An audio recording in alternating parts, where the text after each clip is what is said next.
Kami menyampaikan terima kasih kepada Saudara Jaksa Agung Muda Bidang Pengawasan, Saudara Kajati Sumatera Utara, Saudara Kajari Tapanuli Selatan, Saudara Jovi Andrea Bahtiar serta kuasa hukumnya atas kesediaannya hari ini menghadiri rapat dengar pendapat Komisi 3 DPR RI.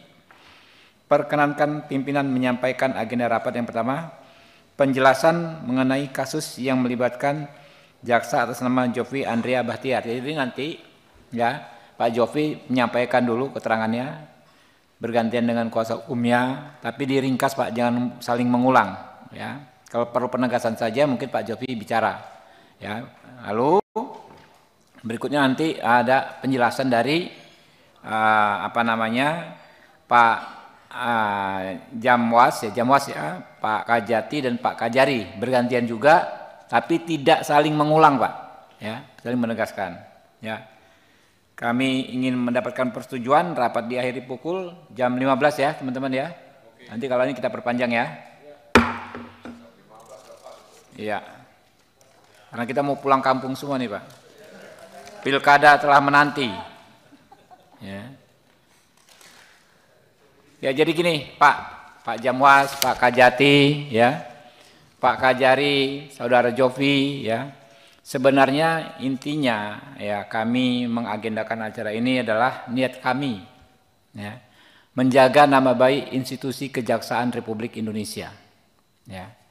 Kami melihat ada perseteruan.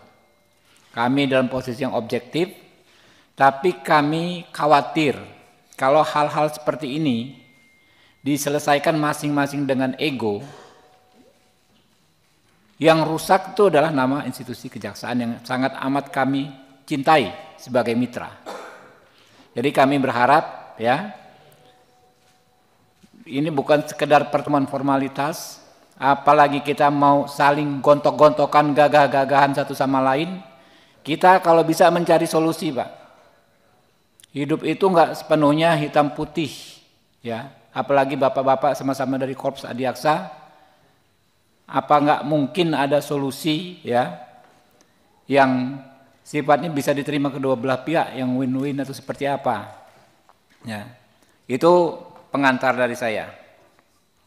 Jadi silakan saja disampaikan ya, nanti apakah kita akan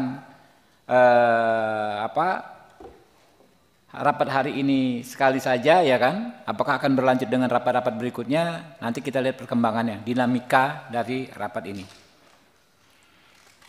Oke, mungkin yang pertama kami persilakan dari pihak Jovi Andrea Bahtiar beserta kuasa hukumnya secara bergantian, kalau memang mau ngomong semua satu orang kuasa hukum dan saudara Jovinya, tapi tidak saling mengulang ya. Jadi maksimalkan waktunya kalau bisa jangan lebih dari 15 menit ya, silakan. Izin sebelumnya, Assalamualaikum warahmatullahi wabarakatuh.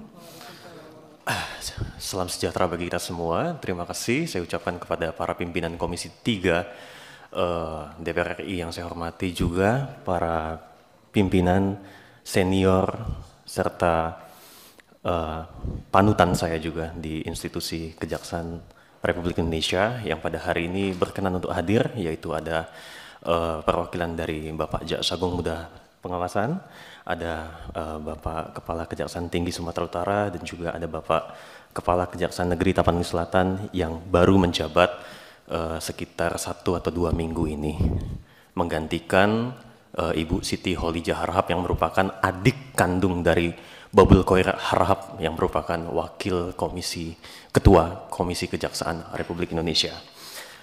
Izinkan yang mulia Bapak Ibu Dewan yang hadir di ruangan ini, saya sudah mengirimkan adanya slide berkaitan dengan apa yang akan disampaikan. Mohon ditampilkan. Rapat dengar pendapat Komisi 3 Dewan Perwakilan Rakyat terkait upaya kriminalisasi dan perbuatan sewenang-wenang terhadap Jaksa Jovi Andrea Bahtiar, itu saya, yang dilakukan perbuatan sewenang-wenang tersebut adalah oleh ex Kepala Kejaksaan Negeri Tapanuli Selatan yang lama, yaitu Siti Kholijah Harahap. Di dalam pemaparan kali ini itu ada 3 hal yang ingin saya sampaikan. Next, yaitu berkaitan dengan upaya. Yang pertama, upaya kriminalisasi terhadap saya. Yang kedua adalah perbuatan sewenang-wenang Siti Kholijah Harahap sewaktu menjabat sebagai Kepala Kejaksaan Negeri Tapanuli Selatan. Dan yang ketiga adalah upaya dari Siti Kholijah Harahap supaya saya dipecat dari Kejaksaan Republik Indonesia. Yang pertama berkaitan dengan upaya kriminalisasi. Next, saya akan jelaskan. Next. Jadi gini, betapa jahatnya Kejaksaan Republik Indonesia memframing dalam setiap publikasi dan juga penyusunan surat dakwaan bahwa saya itu telah menuduh Nela Marcela menggunakan mobil dinas Kajari Tapanuli Selatan untuk berhubungan badan. Padahal sebenarnya saya tidak pernah melakukan hal itu. Saya hanya melakukan yang pertama, mengkritik saudari Nela Marcela yang memang terbukti suka pamer foto atau flexing menggunakan mobil dinas Pajero Sport Kajari Tapsel supaya berhenti melakukan hal itu. Karena statusnya harus kita ketahui bahwa bukan jaksa melainkan pengawal tahanan dan juga bukan seorang ajudan di dalam SK. Karena di dalam peraturan urusan dalam kejaksaan yang dapat mengangkat seorang ajudan adalah jaksa agung, wakil jaksa agung, pejabat eselon 1 dan kajati. Jadi alangkah tidak etisnya apabila itu dilakukan, dan memang saya mengupload foto yang bersangkutan itu di akun yang sifatnya publik yang sering FYP di TikTok. Yang kedua, saya hanya membuat himbauan kepada masyarakat di Tapanuli Selatan dan Kota Padang Sidimpuan, apalagi jelas dan tidak terbantahkan di dalam akun TikToknya Nela sering flexing menggunakan mobil dinas Pajero Sport Kajari Tapsel. Supaya apa? Supaya mobil dinas Kajari Tapanuli Selatan atau mobil dinas semua yang ada di Kajari Tapanuli Selatan yang mayoritas merupakan statusnya pinjam pakai dari Pemda Tapanuli Selatan, yang artinya dibeli dari uang rakyat khususnya Tapanuli Selatan, supaya tidak disalahgunakan. Itu maksud saya. Tapi saya tidak ada, demi Allah, saya bersumpah, kalau saya bohong, hari ini saya mati pun saya siap. Saya tidak pernah menuduh Nela Marcela menggunakan mobil dinas untuk berhubungan badan dengan pacarnya. Ini yang framing sangat jahat dipublikasikan di Kapus Penkum. Dan selanjutnya, berkaitan dengan kriminalisasi itu sendiri. Selalu di dalam publikasi Kapus Penkum menyatakan bahwa ini urusan pribadi antara saya dengan Nela Marcela. Tetapi kenapa? Sejak tahapan penyelidikan hingga proses persidangan berjalan, sangat banyak intervensi yang terjadi. Contohnya adalah yang pertama ini. Kita lihat bagaimana Siti Kholijah Harahap, yang kita sama-sama ketahui merupakan adik kandung dari Babul Khoir Harahap, mantan Wakajati Sumatera Utara, mantan Kajati Jawa Tengah, yang sekarang menjabat sebagai Wakil Ketua Komisi Kejaksaan, hadir pada saat konferensi pers dan tidak meminta saya yang ditahan pada saat itu di ruangan RTP Polres Tapanuli Selatan untuk hadir juga di dalam konferensi pers tersebut supaya terjadi perimbangan pemberian informasi. Katanya saya adiknya. Dan beliau menyatakan di situ ada informasi bohong. Apa? Disampaikannya di depan publik, ada di akun TikToknya Polres Tapsel dan juga Kajari Tapsel. Saya memblokir semua nomor pegawai Kajari Tapanuli Selatan. Faktanya, 2 hari sebelum saya ditangkap, saya dihubungi oleh Kasih Pidum. Ada surat panggilan mediasi. Tapi lucunya, kenapa SPDP, surat panggilan penyidikan, tidak diberikan kepada saya, padahal di putusan Mahkamah Konstitusi tahun 2015 atau 2014 menyatakan bahwa terlapor itu berhak untuk menerima SPDP. Tapi ini tidak. Beliau sangat antusias, bahkan memfitnah saya dengan pernyataan bahwa saya memblokir semua nomor pegawai, padahal saya balik dari Medan setelah menghadiri pemeriksaan atas dasar surat perintah dari Bapak Kajati Sumut atas laporan dari Kajari Tapsel bersama dengan Abangda Amiruddin Alamsyah Harahap yang merupakan Kepala Subbagian Pembinaan Kejaksaan Negeri Tapanuli Selatan. Ini contoh sederhana adanya bukti upaya kriminalisasi terhadap saya. Dan selanjutnya terkait postingan saya. Next. Nah, inilah postingan saya. Dan di dalam persidangan pun 2 orang ahli, yaitu Bapak Effendi Saragih yang dihadirkan oleh Jaksa Penuntut Umum dan juga yang dihadirkan oleh kami, alhamdulillah ahli langsung diperintahkan oleh Dekan Fakultas Hukum Universitas Gadjah Mada tempat saya menimba ilmu, yaitu Prof. Markus Priyo, menyatakan dalam persidangan bahwa di dalam kedua postingan ini tidak ada melanggar unsur delik. Karena memang memenuhi kritik untuk kepentingan umum yang tidak dapat dipidana sebagaimana diatur di dalam pasal 45 ayat 7 huruf A Undang-Undang nomor 1 tahun 2024 yang mana menggeser penerapan delik formil menjadi delik material dalam arti yang negatif. Artinya ketika perbuatan memang mungkin dinyatakan memenuhi unsur tetapi di situ dilakukan untuk kepentingan umum, maka hapuslah sifat melawan hukumnya. Dan itu yang disepakati oleh dua orang ahli dalam persidangan dan ada bukti rekamannya.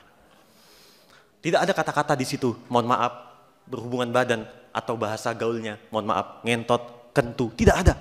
Adapun saya memang membuat tulisan itu, tetapi hanya tulisan dan tidak ditujukan untuk Nela Marcela, tetapi ditujukan untuk semua pegawai kejaksaan termasuk saya. Hei anak muda, saya mau katakan kayak gitu. Ayo, kalau kamu mau ngedugem, mau pacaran atau hubungan badan, itu urusan lu pribadi. Gue gak ikut campur, tapi tolong jangan pakai mobil dinas. Itu bukan untuk Nela Marcela. Tapi kenapa Nela baper? Ada apa ini? Yang bisa menjawab hanyalah Nela dan juga Kajari yang ada di belakang Nela Marcela. Next. Mungkin mohon dibatasi waktunya, Ketua. Inilah bukti, flexing. Ketua, karena ini bukan ruang pengadilan. Iya, dari Nela Marcela. Dan langsung ke slide berkaitan dengan Pak, bukti dari intervensi. pimpinan santai saja Pak, tidak usah menggebu-gebu, santai aja. Iya, karena posisinya Pak, mohon izin Pak, sangat luar biasa intervensi itu terjadi membuat saya ini jengkel dengan proses hukum yang ada ini Pak.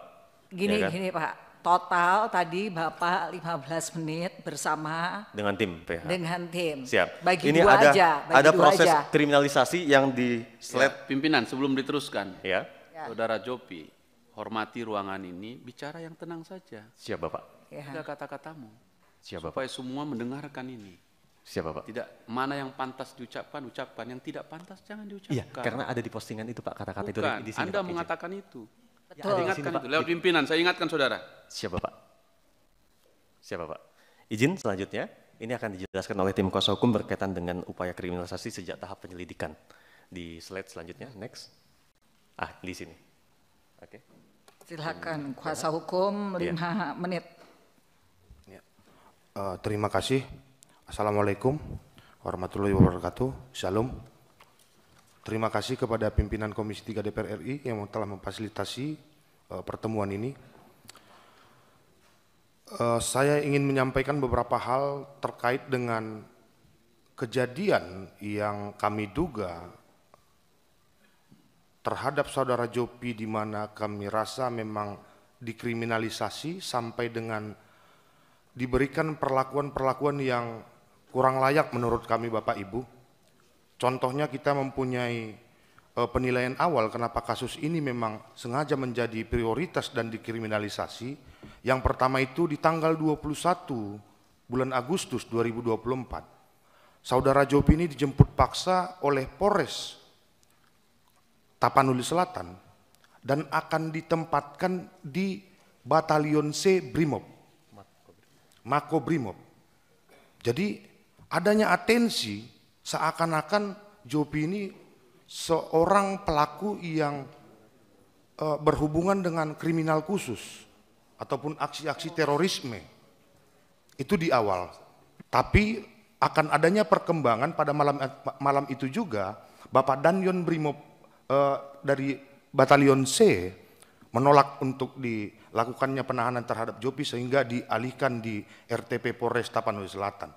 Yang kedua, di tanggal yang sama, di tanggal 21 bulan 8 2024 kemarin, saudara Jopi diduga melakukan pelanggaran terhadap dugaan tindak pidana UITE.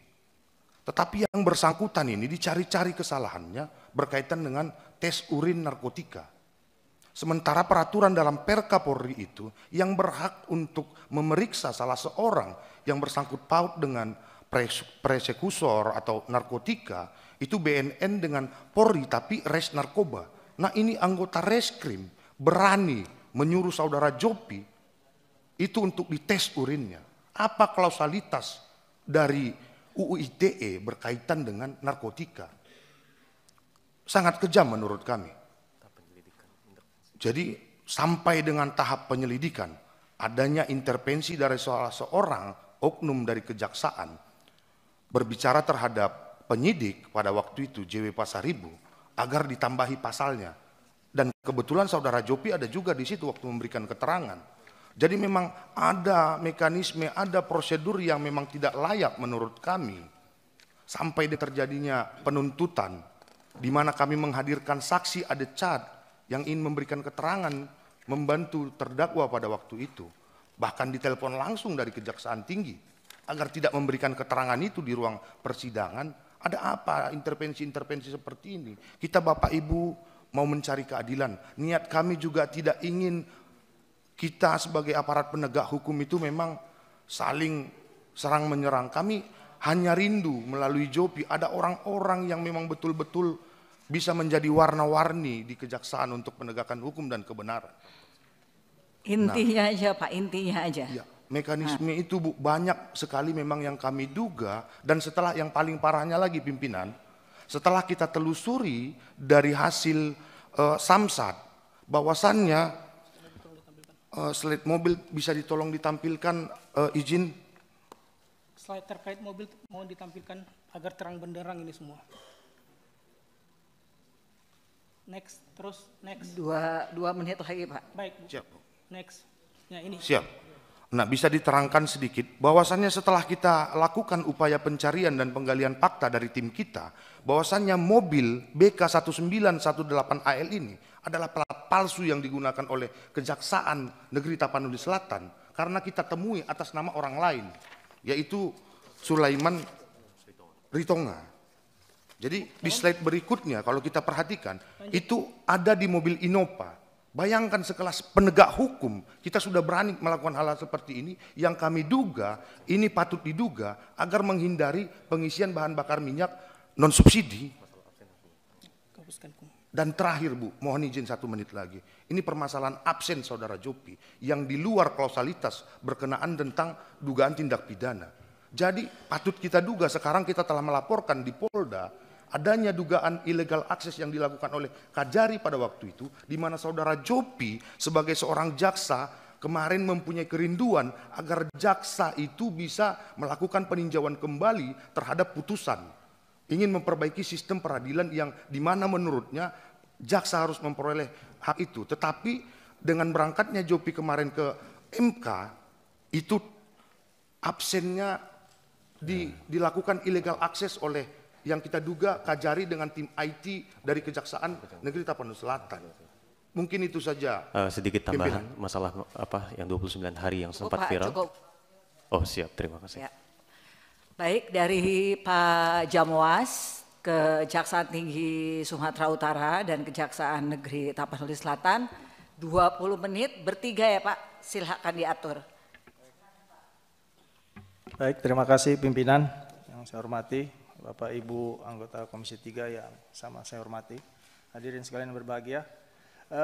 Kami menanggapi tadi ada 2 permasalahan yang mengenai kriminalisasi, dan kriminalisasi yang disampaikan oleh saudara Jovi sekarang prosesnya sudah pada persidangan dan sudah replik sehingga mungkin tuntutan putusan ada di minggu depan terhadap perkara ini. Sehingga kalau substansi yang dibahas tadi saudara Yofi itu sudah dibahas di pengadilan, sehingga kita tidak membahas substansi daripada permasalahan itu, karena pengadilanlah nanti yang akan memutus apakah itu kriminalisasi atau tidak kriminalisasi. Karena ini yang mengajukan permohonan untuk pelapornya juga adalah sebagai pribadi, bukan sebagai pegawai, karena dia merasa dirinya menjadi korban, dan itu jadi dialah yang melaporkan kepada polisi dalam rangka hak-haknya dia merasa dirugikan terhadap yang dilakukan oleh saudara Yofi. Dan kebenaran itu atau tidak benarnya nanti pengadilanlah yang memutuskan, mungkin minggu depan sudah ada putusannya. Itu mengenai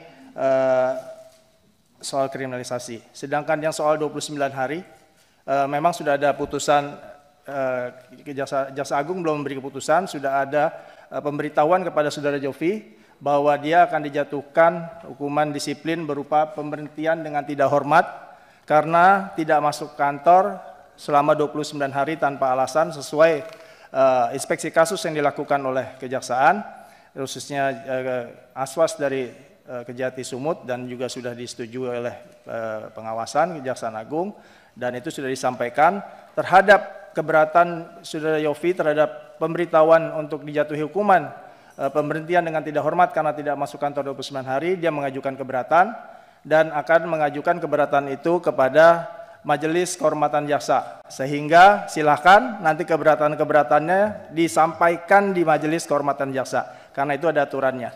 Jadi biar nanti dia sampaikan kalau dia merasa itu ada masalah lah, ada permainan di IT dan lain-lain, silakan diungkapkan di situ. Di Majelis Kehormatan Jaksa nanti akan ada majelisnya yang sudah akan kita bentuk untuk menyelesaikan keberatan dari akan dijatuhkan hukuman disiplin mengenai pemberhentian dengan tidak hormat.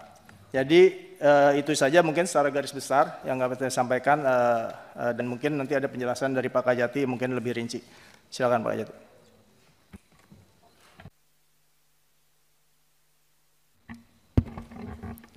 Terima kasih. Assalamualaikum warahmatullahi wabarakatuh.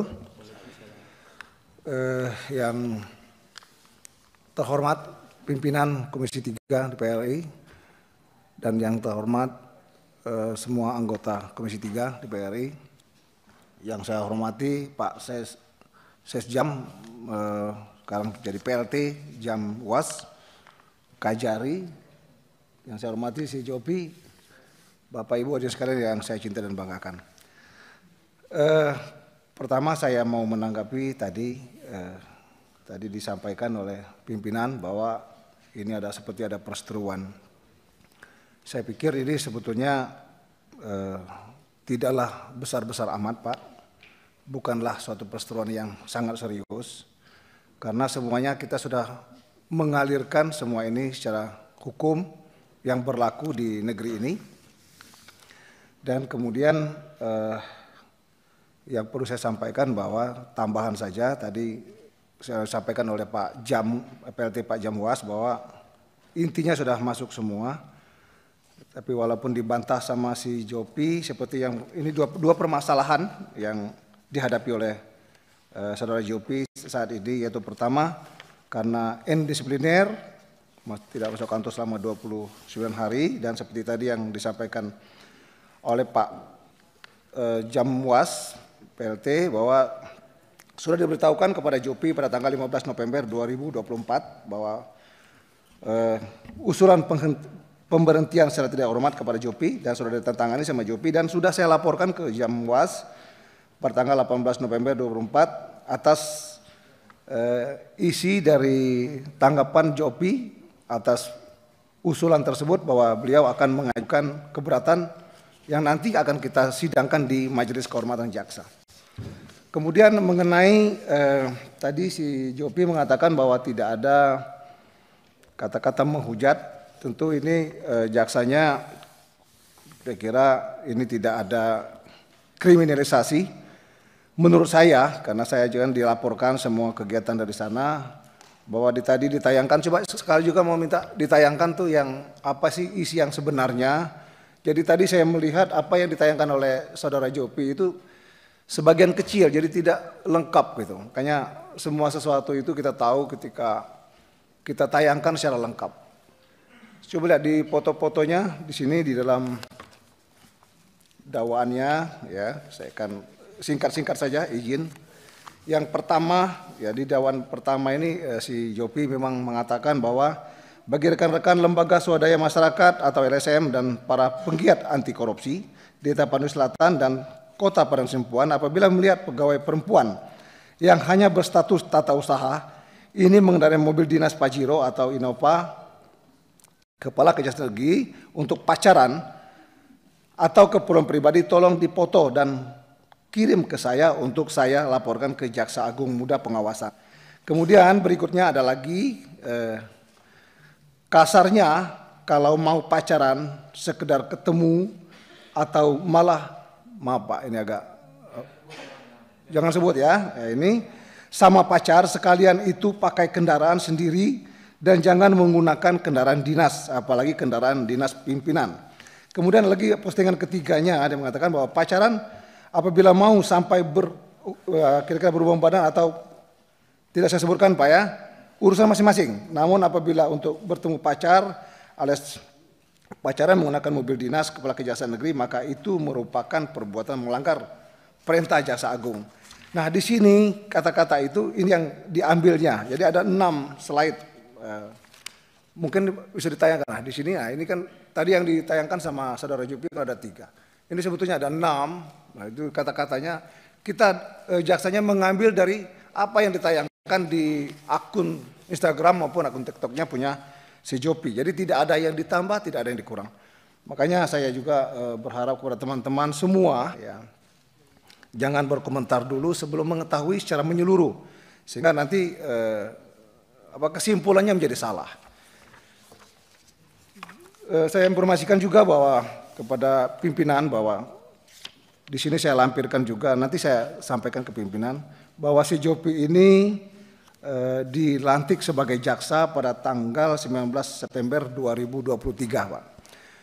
Kemudian dinyatakan melaksanakan tugas di Kejaksaan Negeri Tapanuli Selatan pada tanggal 16 Oktober 2023. Artinya baru setahun jagung, Pak. Itu segera menggambarkan itu. Mungkin itu dari saya, Pak. Nanti kalau memang diperlukan, saya kira ini sudah cukup lengkap. Dan seperti yang disampaikan Pak Jamwas tadi bahwa ya kalau memang pembuktian apakah ini dikriminalisasi apa tidak, ya silakan nanti kita lihat di persidangan. Tapi saya menilai dari laporan Kajari kepada saya sebagai Kajati, saya akan baca juga itu dan saya melihat bukti-buktinya juga. Ini di situ tidak ada kriminalisasi, tapi namun demikian kita akan buktikan saja nanti di pengadilan. Sekiranya makasih Pak Pimpinan, lebih dan kurangnya mohon maaf. Assalamualaikum warahmatullahi wabarakatuh. Ada tambahan lagi? Pak Kadi? Assalamualaikum warahmatullahi wabarakatuh. Yang saya hormati Bapak Pimpinan Komisi 3 DPR RI, beserta Bapak Ibu seluruh anggota Komisi 3 DPR RI yang hadir pada hari ini. Yang saya hormati Bapak PLT Jaksa Agung Muda Pengawasan beserta jajaran. Yang saya hormati Bapak Kajati Sumatera Utara beserta jajaran. Yang saya hormati Saudara Jopi beserta rombongan. Dan Bapak Ibu yang hadir pada kesempatan ini. Saya akan menjelaskan secara singkat saja Pak, bahwa saya dilantik tanggal 4 November 2024. Jadi terkait perkara Jopi ini masuk saya setelah dilantik pada tahap tuntutan yang viral katanya jaksa tuntut jaksa. Terkait ini saya tanya kepada staf, apa yang dimaksud Saudara Jopi bahwa dia dikriminalisasi. Jadi setelah saya pelajari Pak, saya hanya bisa menjawab secara normatif bahwa Saudara Jopi sudah menggunakan hak-haknya sebagai tersangka dan sudah diuji di pra-peradilan dalam putusan pra-peradilan nomor 11 PIT Pra 2024 PNPSP tanggal 26 September 2024 dinyatakan gugur. Berarti di sini sudah menggunakan hak dia sebagai tersangka. Yang kedua, kalau dikriminalisasi berarti dakwaan kita diuji lagi. Hak Saudara Jopi sudah dia laksanakan dalam eksepsi. Dan dalam putusan sela nomor 326 garing Pitsus garing 2024 garing PNPSP tanggal 17 Oktober 2024 dalam putusan Majelis Hakim menolak eksepsi untuk seluruhnya. Jadi secara normatif apapun yang disampaikan Saudara Jopi, hak-hak beliau baik sebagai tersangka maupun sebagai terdakwa telah dilaksanakan dan telah diuji di pengadilan. Selanjutnya yang viral terkait masalah pembacaan tuntutan, disitulah saya baru bertugas Pak. Di situ memang sedikit ada keributan jaksa tuntut jaksa dan dalam nota pembelaan kami sudah sampaikan juga kepada majelis hakim bahwa yang bersangkutan pertama sudah diusul pemecatan sebagai jaksa karena tidak masuk kantor 29 hari. Kedua, karena yang bersangkutan ditahan maka diberhentikan sementara sebagai ASN seperti tadi yang sudah dibacakan Pak Kajati. Lalu kami menyatakan keberatan bahwa sesuai ketentuan pasal 230 ayat 2 KUHAP yang bisa menggunakan pakaian dinas adalah jaksa penuntut umum, panitera, majelis hakim, dan penasihat hukum. Sedangkan Saudara Jopi statusnya sebagai terdakwa. Keberatan yang ketiga kami sampaikan equality before the law, bahwa semua sama di hadapan hukum. Jadi status Jopi yang memakai pakaian dinas bukan sebagai penuntut umum tapi sebagai terdakwa. Dan alhamdulillah tadi malam dalam replik kami Saudara Jopi sudah tidak menggunakan pakaian dinas lagi. Jadi putusan nanti mungkin tanggal 26 November hari Selasa. Itu aja yang bisa saya sampaikan Pak secara normatif. Terima kasih. Wabillahi taufiq walhidayah. Wassalamualaikum warahmatullahi wabarakatuh. Waalaikumsalam warahmatullahi wabarakatuh. Ini dari mana? Dari Kejaksaan bukan? Yang jaket merah dari mana, Pak? Hah? Oh, oke.